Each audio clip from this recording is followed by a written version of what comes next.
you a fan of this podcast? Do you wish there was even more juicy content for you to sink your ears into? Well, there is. You can become a premium member of this podcast for $5.99 a month and get full access to an archive of over 50 bonus episodes. Additionally, we release a bonus episode every single month. That's a ton of extra content, including my personal interior design diaries, extra tips, my talking about trends, and so much more.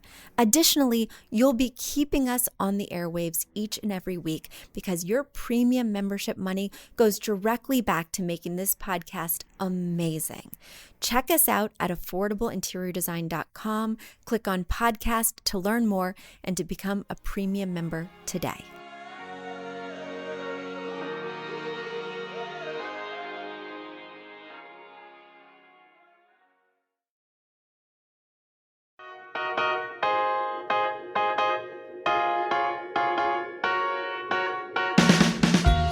Need a high-end designer or a lot of money to get a luxe look. Be your own interior designer.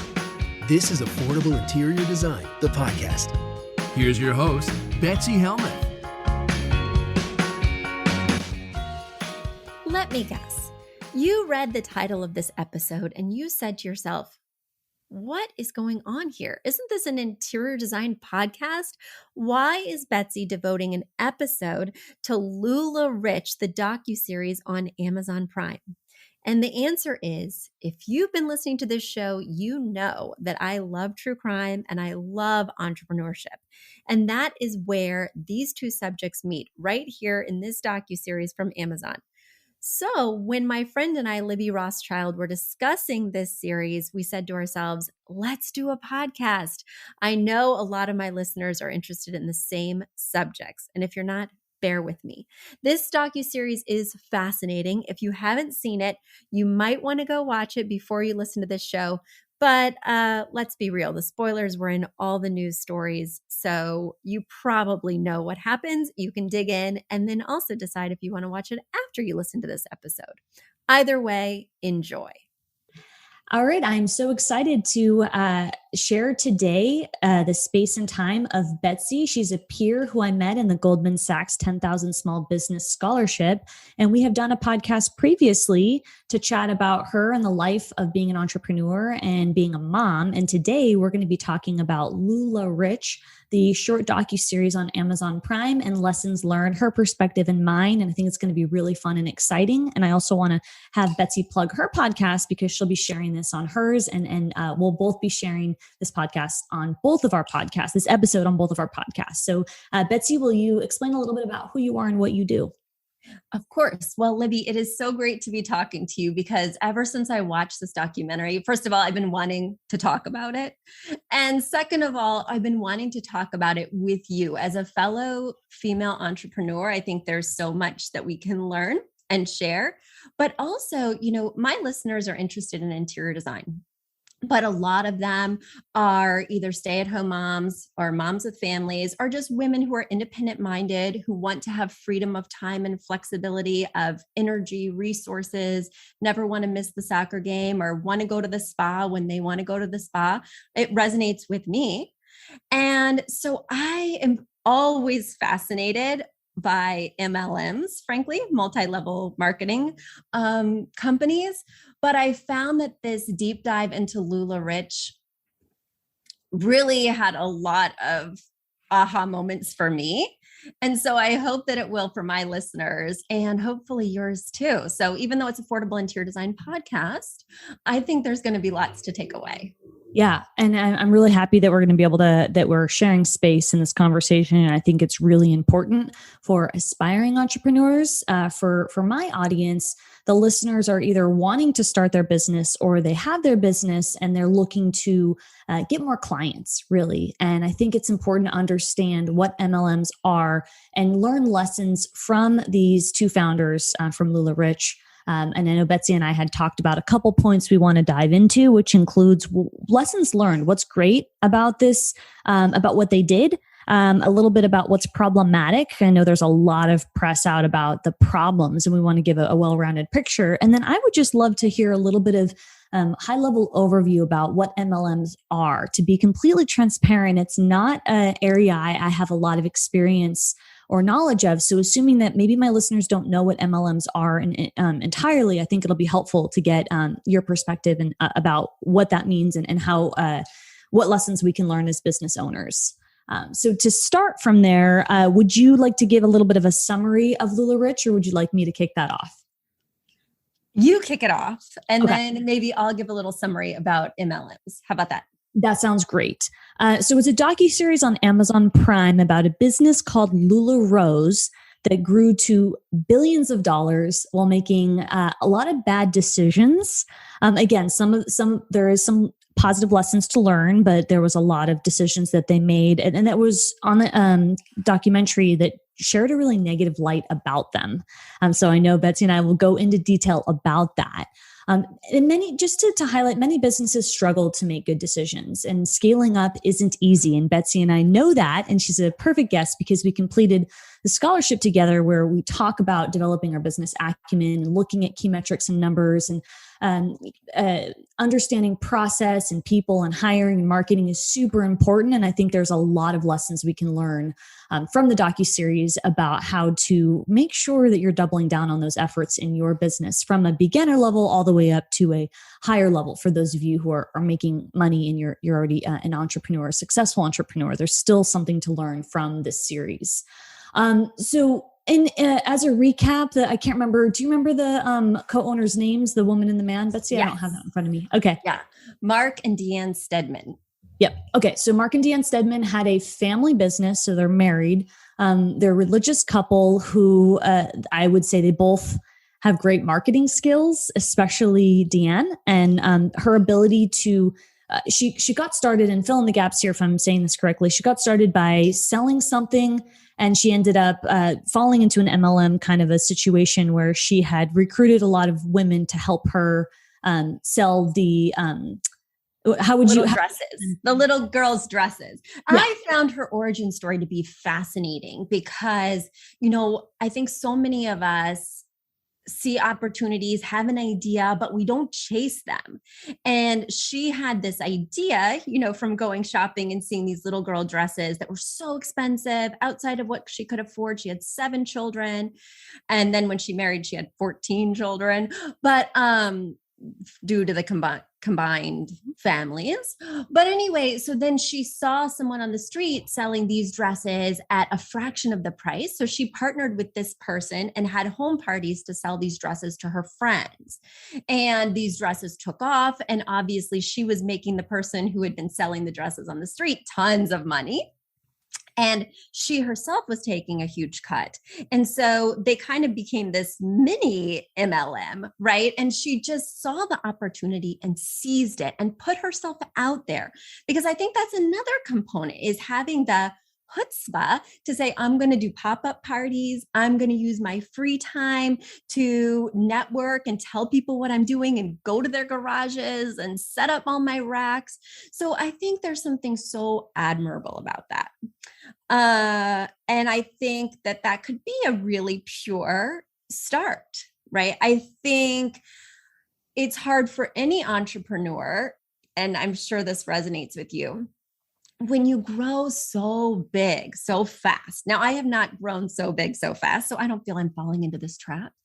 But so many people get involved that I think if you're not really vigilant about the mission, the core values, your pure intention that you started with can start to morph and become this thing that people don't know what the vision of the company is. They don't know that the company has values. Everybody's operating from a place of, trying to catch up versus being a visionary. And so I think a lot of problems can come from that sense of urgency. So I definitely saw that was maybe the problem.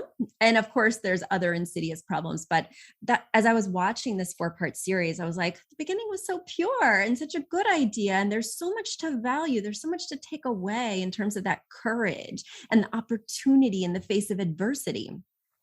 And then I just want to share briefly about my experience with MLMs. Sure. So everyone can kind of understand what the framework is.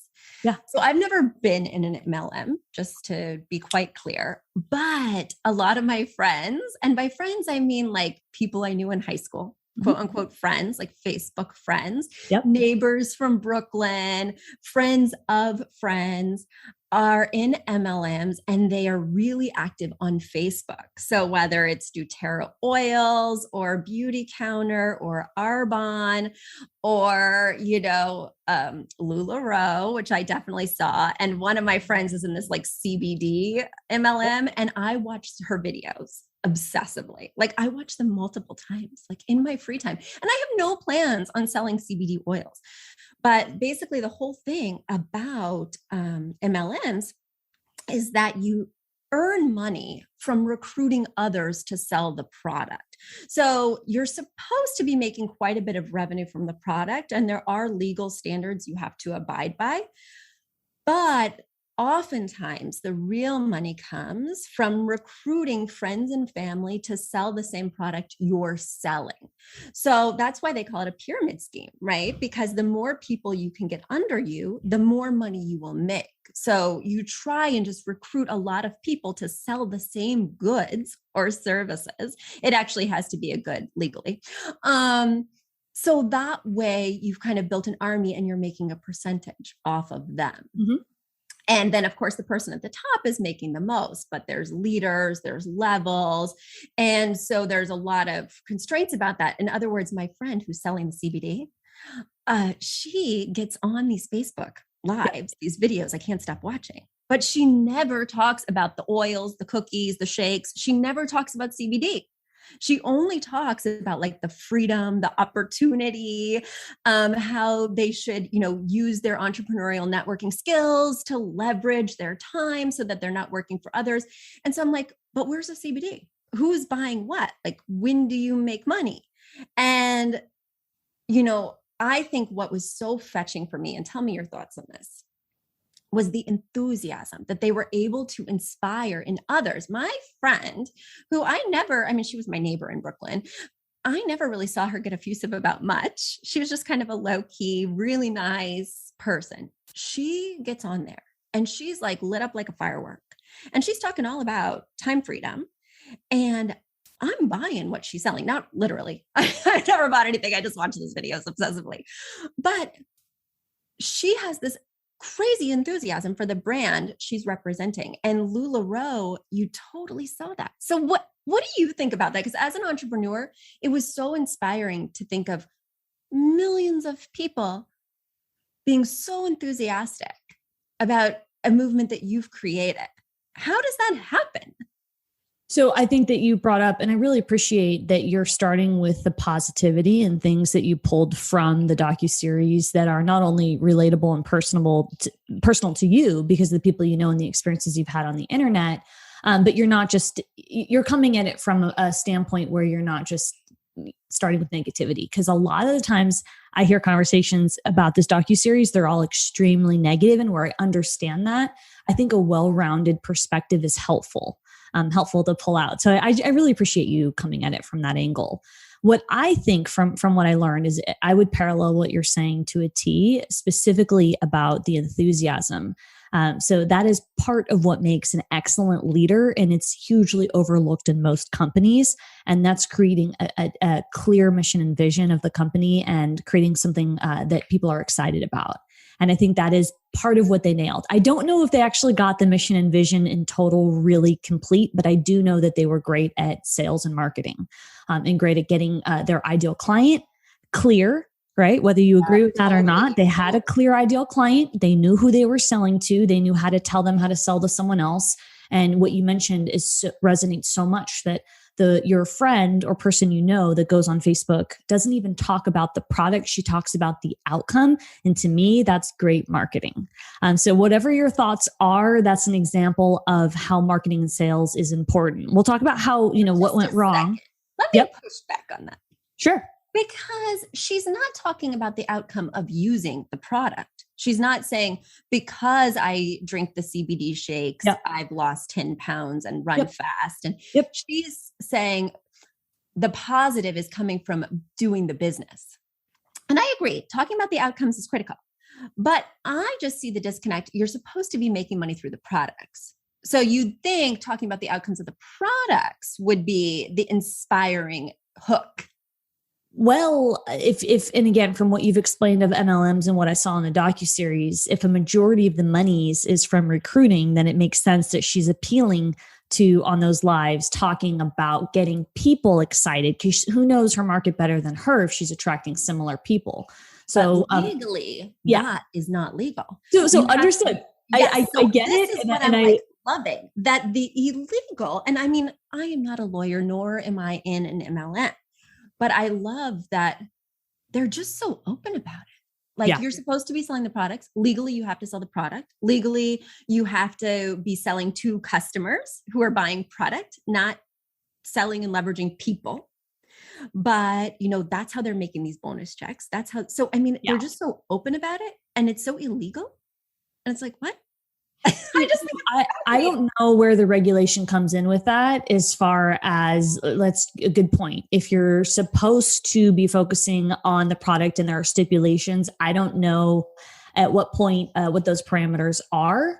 But I will outlined 3, because I don't really know either. But I thought the documentary, like, you have to buy inventory because you're selling CBD oil or leggings to people. So you have to buy inventory, and then you have to be able to sell it back to the company if you don't sell it. So it's called a buyback policy. Then the other thing, there were 3 things that the documentary said. The other thing is 70% rule. So the person who's selling, they're called retailers, right? That stay-at-home mom or whoever's selling the product can only buy more product from the mother brand when they've depleted 70% of their inventory. And then the third is that they must be selling to at least 10 customers who are buying product. Okay. So they can't just be leveraging more recruitment. Yes. So those were the 3 that they listed in the documentary. Thank you for your either meticulous notes or memory, because I really appreciate those details. Very helpful. I'm too obsessed with this stuff, Libby. Like, I have a problem. I mean, I think it's great to be aware. And this is a great lesson for me, because MLMs and understanding and just reiterating, because there was so much from the docuseries, what those 3 parameters are, I think is helpful just to develop everyone who's listening their business acumen and just get a better understanding of different models, et cetera. I do want to say that the themes from this docuseries, there's no way, and we're not even trying to cover all of them. I just want to state a couple notes that I have. The themes are business strategy, business models, right, which Betsy and I have covered, MLM, pyramid schemes, and Betsy just listed some of the criteria with MLMs, women in business, partnerships, right, the dynamic between the 2 owners, people of color, nepotism, capitalism, copyright infringement, business ethics, leadership, narcissism, social recruitment, social media strategy, cancel culture, and I'm sure I'm missing more. So there's no way we're going to cover all of those themes. Those are just a few of the notes. List. Yeah, those are a few of the notes I made. I want to turn that into some type of a post or something. And I'm not trying to address everything. We're talking about Betsy's experience and MLM education. And then I love some of the themes that you spoke about earlier, about being clear with, values and excitement and enthusiasm. And those are some of the traits that can start a business, and that is to be respected, even though there are some areas that definitely fell short. So any ideas about some of those themes that stand out that you want to chat about or go deeper with some of the foci? Well, I think there were a few things. I think the one that really stuck out to me was the nepotism. They kept, they had a very large family because they combined 2 families, each with 7 children. And then those children had children and there were nephews involved. And, so these people were hired at the highest levels of the company. And I think as entrepreneurs, you and I understand that because you want to hire people that you trust, people that have the same skin in the game that you do, and potentially family members do because potentially they're there for the inheritance, so you're all kind of on the same playing field in a way. As an entrepreneur, it can be hard to know who's on your team. So you assume that a bloodline would be on your team. That being said, as someone who, I think it's really a slippery slope to hire family. And personally, I don't. Sure. Even though I could, and even though I have wanted to in the past.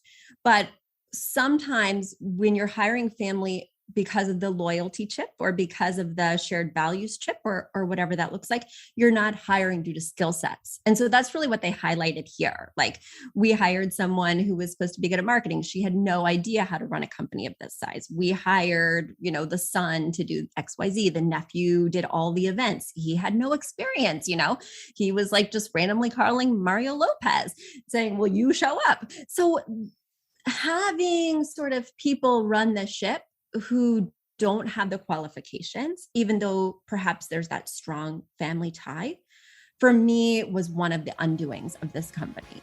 And now it's time for a quick commercial break. Do you love this podcast? Do you wish you could learn even more? Well, we have an online class bundle. Our online class bundle is comprised of 3 online classes: beautifying your home for less, styling your home, and the fundamentals of feng shui. Each one of those 3 classes is between 30 and 45 minutes long and chock filled with visuals and tips, things that will help you to style your own space or help out with other spaces. Additionally, with the pack of 3 classes, you get an autographed copy of my book, Affordable Interior Design. You get all of that for only $99. Once again, that's the 3 online classes as well as the book for only $99. You just go to affordableinteriordesign.com/classes. Once again, affordableinteriordesign.com/classes to buy your bundle today. And if one of those classes sounded intriguing, but maybe you already have my book or some of the other topics are not of interest, you can buy the classes individually at that site as well. Each class is $40. So head over to affordableinteriordesign.com/classes to get your bundle or your online class today. So I am no expert in family business. That's an entirely, that's a specialty. Right. I know people who specialize in family businesses and all the nuances, same as partnerships. It's a very complex topic. I will say that what I learned from it that went awry is to me, it appeared that they didn't have policies or procedures or they didn't have processes in place. And that came apparent to me, and I'm extrapolating, in many different scenarios with regard to the family. So the marketing guy that said he wasn't qualified to run events with Mario Lopez, Katy Perry, et cetera, had mentioned that he didn't have a budget. And to me, to not have a marketing budget or to not educate your staff about what that means, whether it's family or not, I mean, again, I'm extrapolating, but that's not a sign of a business that I think is a healthy, well-functioning business, because a key department like marketing and sales and HR, you definitely want to have a budget and you want the person in that role understanding or seeking outside expertise or both.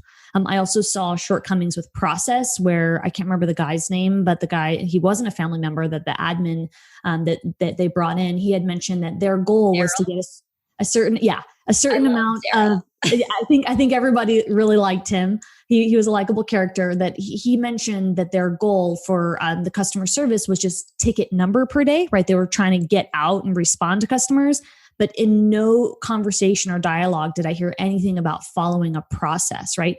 A template, a protocol, something about responding to those emails that also would really showcase the values of the company. So I think that's also part of scaling, is that when you grow that fast, you need policies and procedures in place. And I didn't hear that. I have a thought about that because, this is a 4-part series. They did not have a lot of time to get into the weeds. And plus, most people are not interested in the business background like we are. Like, that's what I want to know too. Like, where's the templates? But You do not grow a multi-billion-dollar business without having a great framework. So while I loved watching Daryl because he's like the person you want to take up for cocktails and he'll just spill the tea, he was also like my worst nightmare as an employer because he doesn't understand the hard work that it takes. He can easily say, oh, I had to write 150 emails a day and this was my quota, without sort of the other side of the story. And I was amazed at their process for onboarding. So the processes that they did share, there were a couple I was totally fascinated by, and how they made people wait on a wait list. Yep. And you had to get the like LuLaRich life-changing call. And you had to wait like a number of weeks. And they did that intentionally, not only so they could catch up, but also so that they could make sure that the retailer, which is what they're calling that stay-at-home mom, or the person who signed up, that retailer could prepare. She could buy the racks. She could let her people know this is coming. She could make sure she was ready. And it looked like they were sending out sort of prep emails, like make sure you have these in place. I thought that was amazing to build the hype and also to really get these people in the right mindset. And then to amp them up, like that one lady picked up the call at her bachelorette party, that she had just been onboarded. So I thought that process that they shared was really fascinating because, when somebody signs up for your program or when they sign up for my academy, I just let them in, right? And I want them to just come in and they've already got enthusiasm, but could I make it more fun? Could I make it more of a party? Could I make it more compelling? Or is there something that I could do to kind of get them ready? I just signed up for this other thing, like this virtual assistant program, and they made me take classes for a month before I could get my assistant. And I was like, oh my gosh, I've had virtual assistants before. I've got a team of 10. What am I doing here? I got so excited. With each class, they made it really fun, really motivating. I felt like I was in a community. I was so amped up for my first day. And they could have just given me a VA. So I really, I appreciate your storytelling there. Great example. I would say, yes, that's a process, but that's a marketing tactic, right? Urgency, exclusivity, making people wait. So I'd say it's a process embedded into their marketing strategy that they employed to help them look like the premier option. And let's not forget to mention social media and how that played such a big role with helping them be seen as this star opportunity that you had to get in there to pay for and then, be on some kind of wait list. So I do agree. It sounds like, if I'm hearing this correctly, at least what they showed us, because you have a good point that, they might have not shown the parts that aren't as tantalizing, right? Maybe where you and I wanted to hear, oh, what's the process? What's your strategy, et cetera. That might not have been as sellable as what they did show for the footage for people who might be more interested in the tea. That being said, I found that the processes that they might have focused on, again, this is my observation, were more sales and marketing and less about managing operations, budget, and those types of things to run a business, let alone, I can't imagine to the size that they had and the amount of time they had, are just as important and could have been how they fell to their demise. Not to mention that companies that do scale up this fast have a lot of outside help. And I didn't hear anything about advisors. And that was one of the number one things to me, in addition to the process I mentioned, or the lack of processes, or again, maybe if that was just boring, they didn't mention it.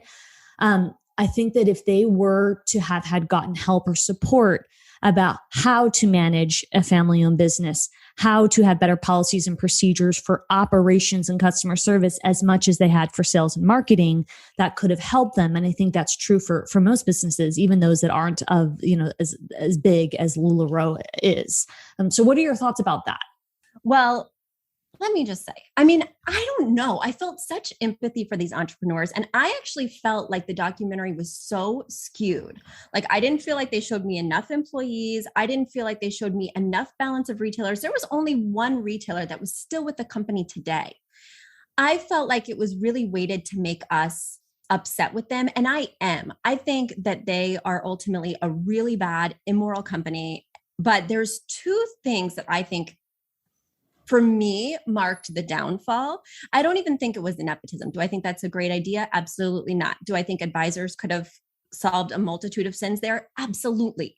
Sure. Just hire a contractor for a temporary time, a consultant at a high level to help you get over that hump. Sure. to teach these people. So I must say, I watched it through the lens of like, oh my gosh, this is so compelling. And I see so many things that could have gone almost right. So for me, the place where it really soured and the place where it took this dark turn is when they started using fabrics that would rip versus that really high quality fabric that was so buttery soft. That's what people kept saying at the beginning. Then they started to go with that cheaper material. It had a lot of issues. Then it would come moldy because they were storing these outside in large containers when they stopped caring. So that's when it really tipped for me, because I think they could have solved all their problems if the love, caring, and concern for their retailers had remained intact.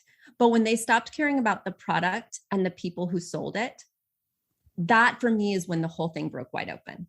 So let me ask a couple of probing questions, and thank you for clarifying that. It's really common for a business to, I'm assuming, cut expenses to increase profitability. And that's, I'm assuming, what happened, whether it was they had to get extra fabrics or they wanted to cut costs and increase margins. Those are my assumptions. Do you feel that if they were true to their core values, if they even had them, that would have helped them align? If they had a strategy in place to say that we don't do A, we operate within B, and in order for us to act within our values, we're not going to do this. Do you think that would have helped? Or what do you think would have saved the day and prevented that downfall? Because I do agree that was obviously an interesting point. Yeah, well, I think, throughout the presentation, and so I should have remembered it, throughout the presentation, they said that their mission was giving families freedom and love or something like that. Mm-hmm. It was like something like that. I'm misquoting it exactly. But I think they lost that. I think they totally just turned their back on it and went for the low quality, because then you're not caring about your retailers. If they're selling crap, if they're receiving crap, then you're not spreading love. You're spreading crap. And so I think the key when I'm looking at these MLMs is what they're actually selling quality, because then they're contributing in a positive way. And what you sell reflects upon who you are. So if we think about these retailers as individual entrepreneurs, if I was selling crap, I'd feel pretty bad about myself every day. And as we know from MLMs, you sell to your direct network, to people on Facebook, to your friends and family, neighbors, etc. And if I'm selling crap to the people I love the most, the people in my inner circle, who am I? So the thing that allows me to put my head on my pillow every night, I do not run an MLM, is that I'm selling something really good. I'm selling something that is full of value, and I pour more and more value into it with each iteration, making sure that it's going to actively change lives, making sure it's going to help people realize their dreams. And when I turn away from that mission to get more profit, to get another Mercedes. I don't have a Mercedes. I have a 2012 Highlander, but they had 6 Mercedes-Benz 500 class. I don't even know what that means. When my focus changes, when I abandon that mission, my company is crap, and it comes from the head. I truly feel it does. I think we can see that with Amazon and Jeff Bezos, and maybe some kind of negative attitude around the company and the values. I mean, not to get super controversial, but I think there's many companies where the founders lose their way at a certain point.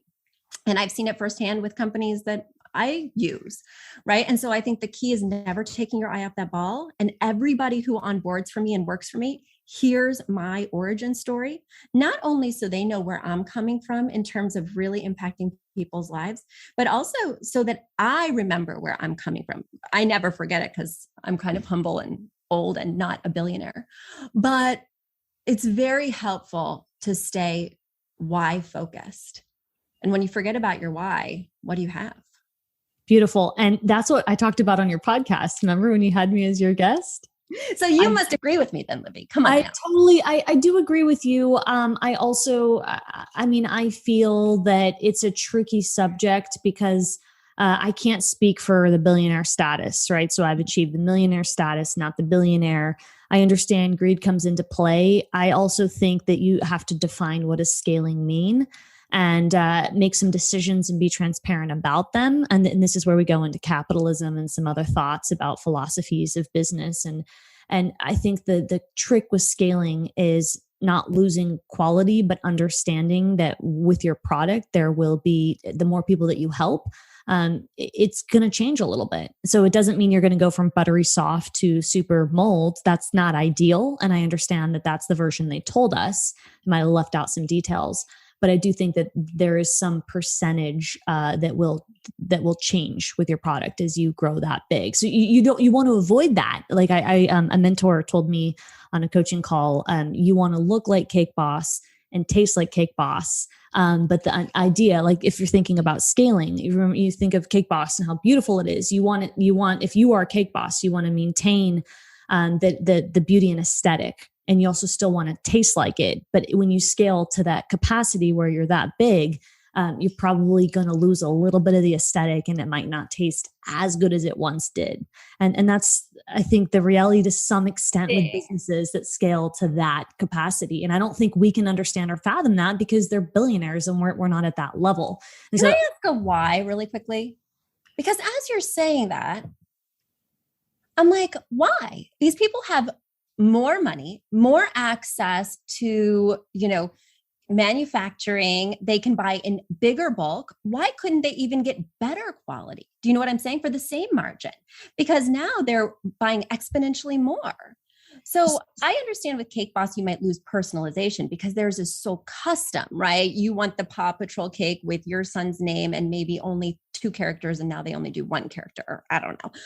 But for something that's not personalized, right? For something that's, we're talking about the ingredients in the cake, not the personalization of the cake, because LuLaRich did not personalize the leggings. They just made the leggings. So why couldn't you afford even more buttery soft material? I just feel like when you lose, because I agree with you, sometimes the more chains you get, like I always think of food. So it's funny that you brought up cake because food really resonates with me. But like when you take a small restaurant and turn it into a chain, the food isn't going to taste as good, but why can't you afford even more premium products? And wouldn't that set you apart? And wouldn't that create brand loyalty? And I don't know. I want to talk to your business coach about that. And I am not a billionaire. So I think that there's a point. I agree with you on the fact where you want to stay true to what differentiates you. And one of the first lines in the docuseries is buttery soft, and that helps them differentiate. And so I do think that you want to maintain that. And I understand, I think that's a part of strategy, partially operations too. So with respect to making a decision about in this particular circumstance, about the fabrics and the product, right? And keep like the ingredients or the cake metaphor or whatever. With this, it's the leggings. How do you keep it as up to standard as possible? And I think that's a strategic decision. And I do agree that maintaining that is maintaining the brand. It could also be an operational thing in the sense of what are they able to make fast enough? What can they produce and send out, meeting quota and numbers? And that's where it goes. Operations and strategy work together. And so it could have been, and I'm speculating, is it greed where they want to hit a certain like number? Obviously, if you grow to $1 billion that fast, right? So you, and the I can't remember the gentleman's name. Matt, what was the guy's name? The husband? Oh, Mark. Yeah, I'm not as good with those details. So Mark had said that they wanted to hit their numbers and he was shocked that they did. They didn't mention what those numbers are, but my assumption is that they had these pie in the sky numbers and they might have prioritized the numbers over the quality. And that could have been what led to what you think is a demise. And that's very common. And obviously you don't want to do that, whether you've got a product or a service. That's not ideal. So you want to find that sweet spot where you're able to, like you said, make some changes when you go from mom and pop to chain, right? There's going to be like maybe less personalization, like you said, whatever the example might be, but you don't want it to be so stark that people are then unhappy, or you've lost what makes you different. And that's not good. And that could be greed. It could be mismanagement. It could be a lot of things. Well, and I think you have to create a touchstone. And in the entrepreneur world, there is that rule, that 80% rule, that when you delegate or when you hire, they need to do 80% of your expectation and just assume that 20% is going to miss the mark or not be up to standard. But as long as they're at 80%, you've got a good quality representative. So I see that margin missing, but I think you have to decide for yourself what that threshold is. And I think LuLaRich said, if it's 25% of what, our standard was, then it's good enough. Or they were ignoring when people were complaining, right? They didn't address the mold. They wouldn't return the leggings. So I think also not valuing the retailer, right? Not valuing the retailer or the product was ultimately the demise, in my opinion. I think everything else was comebackable. I think the nepotism was solvable. I think the lack of process was solvable. I think, the money mismanagement was solvable. They were still making a ton of cash. But I think those two things, not caring about the product or the person who sells it, you can't come back from that. Yeah. And I appreciate your perspective. So what I'm hearing from you and what I agree with firsthand experience, and no matter what you're selling, product or service, right? And I'm just saying that for our listeners here, dietitian bosses, those who are selling, let's say, memberships, courses, services, brand sponsorships, affiliates, et cetera, you've got to prioritize people, right? Is that what I'm hearing? So people meaning people and product, like if I always go to Cake Boss because they have delicious cake and now the cake sucks, I'm not going there anymore because I go there for product. Right. But also when you're a retailer, somebody who exclusively sells to their closest people, I think that's a problem. But I had a real question for you, and this is going to take a turn, but I must know. Okay. In the third part, I think they took this weird turn that maybe I would have even cut out of the whole docuseries because I felt like it was kind of irrelevant, but it was definitely gossipy and interesting. And as a dietitian, I just need to know your thoughts on this, please. So if you remember in that third part, she was convincing her top retailers to get weight loss surgery in Mexico. And she was offering them like a discount and a group package deal if they all go to Mexico and get weight loss surgery. That just felt like really out of left field. And I just thought that was an odd turn. Did you find it to be out of left field? What do you feel about the entrepreneur kind of going that way? Well, firstly, it's not anything new. I think it's really common that businesses expect or require staff to like have a certain appearance. It's illegal. So Abercrombie and Fitch has been sued for this. So is Hooters. So it especially, obviously I have a lot of opinions, but to just mention it from a business standpoint, yeah, it's common that there can be a certain kind of archetype that they're looking for. I don't think it's ethical, but I think that it might have been that the founder was preying on the retailers and wanted things to look or feel a certain way for whatever reason. I don't think that's legal. I'm not entirely sure if that's legal or not. I know there's been copious lawsuits. That I you brought up those other companies. I had not drawn that parallel at all. Yeah. So it's not, and again, these are over the last decade or so that I've heard about this from different retailers, expecting a certain aesthetic. And I know that there's been lawsuits and that there's been money owed and settlements for that. So from my perspective, I believe that you should, absolutely be inclusive and have inclusive like hiring practices again, MLM model is a little different than what I'm used to, and I'm learning a lot from you about it. So I don't think that's particularly ethical. And I know that they, sensationalize the whole conversation in the docuseries about how it went down. So I think that's pretty horrific and it's pretty uncomfortable. And I'm also, I'm not sure if that's legal. So I think that they were trying to add more gossip and trying to, like I mentioned at the top of this interview, or at the top of this conversation, they added so many different concepts. Again, people of color, like body positivity or the lack thereof. Mm-hmm. I think that there's so many concepts to unpack from this. I will say that they could have made several series out of this, just to talk about any one of those topics. So I feel like it was a lot for me to take in, because I'm looking at it from a business standpoint. And again, like there's so many subcategories under it. So To answer your question, I think that this is nothing new. It's something that has happened. I can't say, weight loss surgery, but I know Abercrombie was sued for not hiring someone that looked at a certain aesthetic. And that's actually happened. I'm not going to mention who, but it's happened in industries in my industry. I'm not going to mention on air, but it has been common in the past. I can't say since 2020. What I was thinking, like in your industry, I wonder if there's any sort of crossover. So it's just interesting, but now I see why it's perhaps more relevant as a business practice versus it seemed like she was just taking some of her besties and like getting a kickback from the doctor. So I hadn't seen it as more of a image conscious thing, but I think I was looking at the wrong lens. I don't think it's wrong per se. That's a great perspective. I don't really understand the motive. If it was, a discount or if it was brand image representation. I think, again, it crosses over a lot of ethical aspects, and it goes into a whole nother conversation about body acceptance and probably investing in some type of program for wellness and empowerment and counseling services would have been and that's on trend, is to reinvest back into your staff and allow them, visits with like wellness opportunities and therapy and all those things. I think to be on trend, that probably would have been a great opportunity. So it's a little horrifying to hear that, for sure. Yeah. Well, and one thing I really wanted us to briefly talk about, there was one part of this whole business model that I thought was absolutely genius. And I just wonder how it could apply to other industries or if it even does. So tell me what you thought about this, because they mentioned it several times.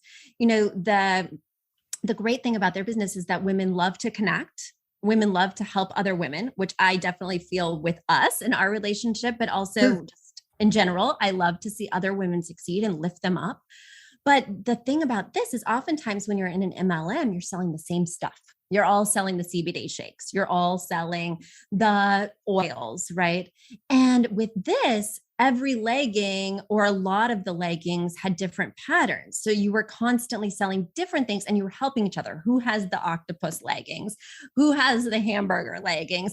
And how can I get my friend to buy from my other friend because she has what you're looking for? And I don't right now, but in my next shipment, I will have the unicorn pattern, they called it. So I just thought it was brilliant how these women are all essentially selling the same thing: leggings, maxi skirts, dresses. But because the patterns are so wide and varied, the things are different. And you'll want to buy from your cousin, as well as your sister, as well as that person in Ohio you don't know, because they have somewhat different things that are exactly the same.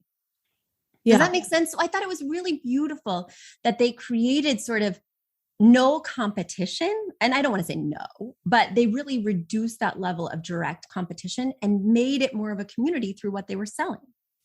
Ideally, so behind closed doors, I think that depends on your personality, social acumen, ability to make things work within a time frame. That takes a certain skill to be able to, let's say, take the octopus pattern and be able to move it in amount of time with respect to your balance and your other priorities. So it's, in theory, I think it's a great idea. In practice, that could be like an entire show of Survivor, because I don't really know. I get stuck with the crappy leggings, the bad pattern. Well, and what just occurred to me? Yeah.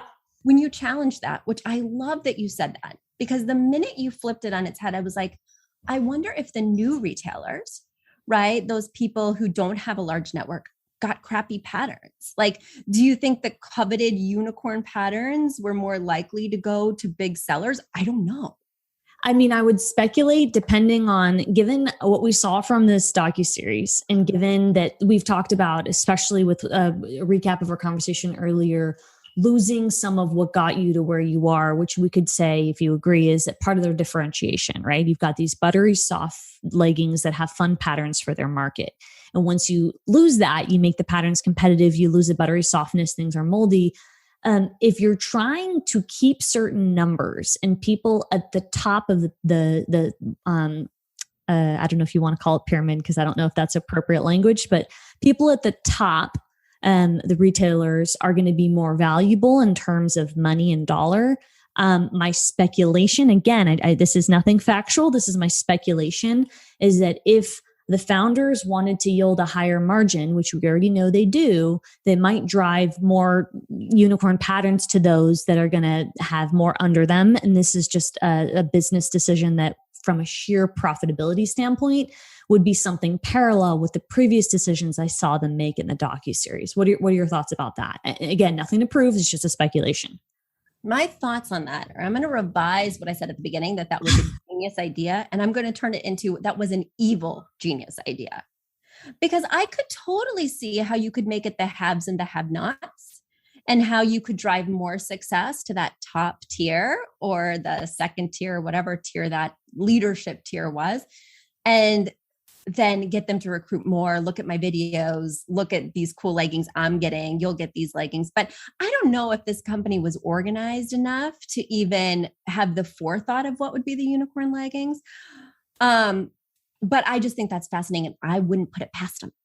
So you say they're not organized to have the unicorn leggings scheme that we're plotting, but they were organized enough to have an amazing funnel for people that they're recruiting and have them wait, which creates exclusivity and urgency. So if you're, smart enough to prioritize that funnel, I wouldn't put it past them, because if you're thinking as a business owner of where's the profitability, and they have, because they grew to $1 billion fast, I wouldn't put it past them. That being said, I feel like it creates definitely this society or this environment where unless if people are trained, and even then so, it takes a certain skill set to be able to move product. If you don't have the same product as someone else, it's going to create, I would say, a lot of anxiety. Where yes, I could see that they might make it look empowering, but I could also see it for certain personalities be daunting, and like you'd lose sleep and anxiety ridden. Deflating. Like people are calling you for the octopus leggings and you're like, I don't actually have those in my pack. Oh, okay. Well, you know what I'm learning from our conversation, Libby, which is maybe not a good lesson to be taking away. I am naive, dude. Like all these things that I thought were interesting or hooks or really compelling have a truly dark side that you could spin that way if you don't look at it holistically. So I'm really glad that we're able to have this conversation, because it's helping me to see the flip sides. Well, I appreciate that. And I also, I appreciate you bringing in your positive spin where it's not a complete bash of Lula Rose, and we're able to take the business. And I know we didn't touch on everything. To be honest, we could have gone deeper on a lot of these. This is a very almost topical conversation about what we're unpacking here.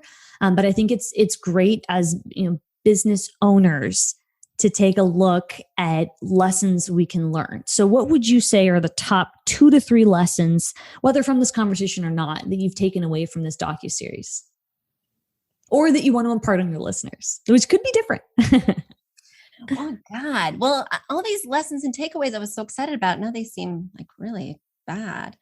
Okay, they can be negative. Like they don't have to be. We've been plenty positive before. That's all right. I did think that there was a real strong, like creating a company that creates retailers that don't compete with each other, even though they're essentially selling the same thing. But now I realize there's a dark side.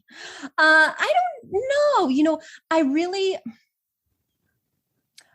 I think my takeaway is that this demographic, women who have that drive inside to contribute to their family or their own personal lifestyle, whether or not they have a family, women who have that drive to kind of make their own way, even if it's within someone else's framework, can move mountains. Like they can sell trillions of leggings. They can, leverage all their friends and family to really get them to the place they want to be. So there's so much power in that energy when channeled the right way. And these people who may have felt isolated, stay-at-home moms who are just with their kids and they don't feel like they have a strong community. I'm just reflecting some of the stories that were in the documentary, not a general story, can find community and create so much power. So I just think don't underestimate the power of women who want something for themselves, something different than the norm, something different than the mainstream. So that's a huge takeaway, because the women were really driving this success story. Beautiful. I love that. That's a beautiful takeaway. I would say my top 2 Number one would be don't underestimate the power of social. So one thing we didn't get to dive into deep is social media, as you mentioned, doesn't matter, it happened to be Facebook, but the power of using social as a recruiting tool and as a marketing tool. As you've mentioned, the personal story with your friend doing CBD with MLMs and this particular business leverage the power of social to sell and to market and to recruit, right, is huge. And I think it's completely dismissed. So social, the power of social recruiting is real. I want to write an article about that. That's number one. Again, I'm not going to go into the evils or whatever of it, but just knowing that that's something that I think we could talk more about in depth, and that I think business owners can employ in a positive way. And number two, what does it mean to scale? And not, it can be individualized for different people, not to scare people who are newer in business.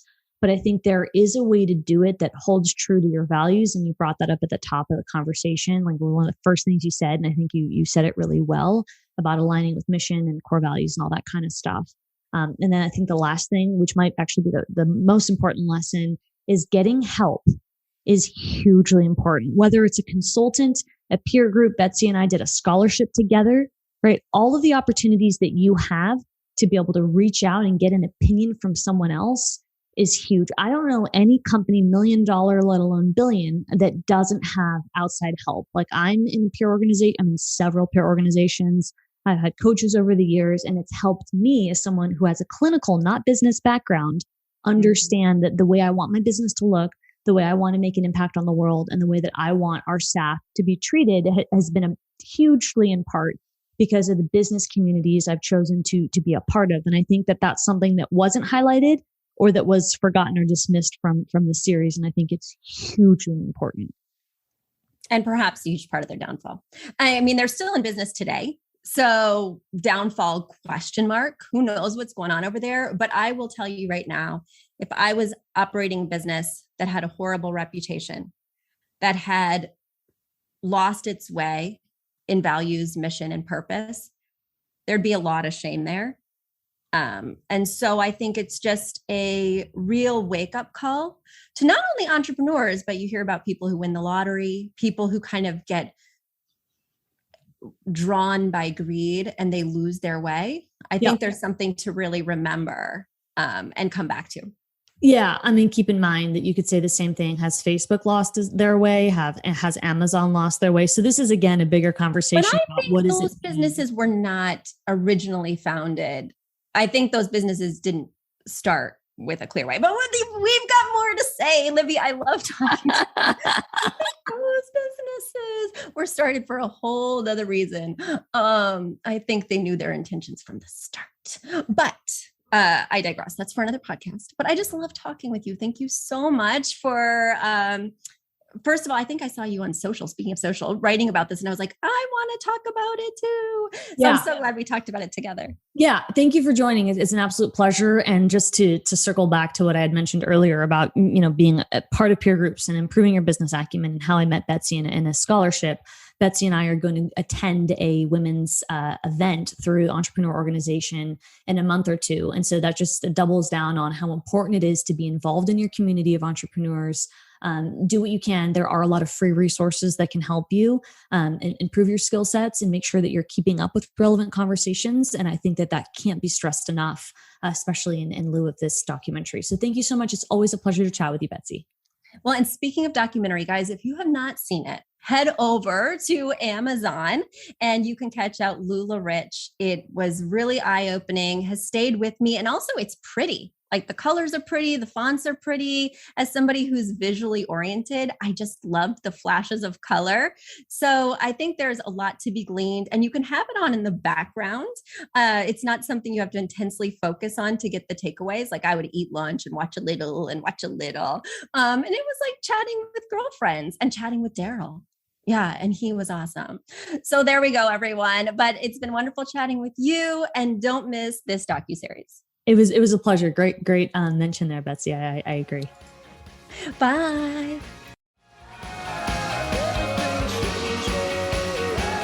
You've asked for it, and we have answered the call. For years, you've been saying, Betsy, You're talking about all these great design concepts, but we can't visualize them.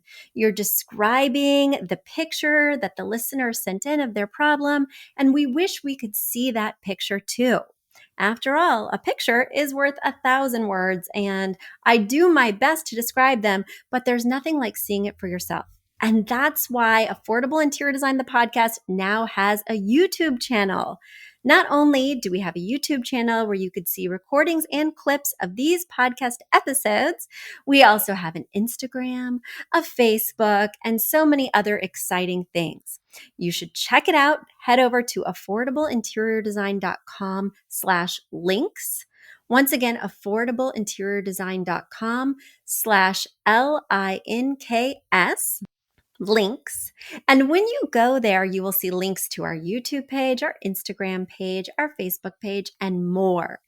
Please check it out, follow and subscribe so you can see everything I'm talking about.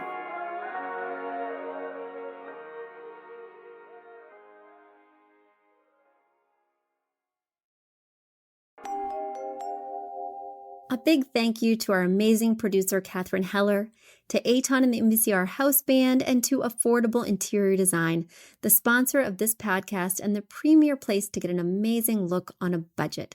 Check out affordableinteriordesign.com. If you guys love the show, the very best way to support us is by spreading the word. Tell your friends or write us an awesome review on iTunes. So until next week, guys, thanks so much for joining us, and I'll talk to you soon. Bye.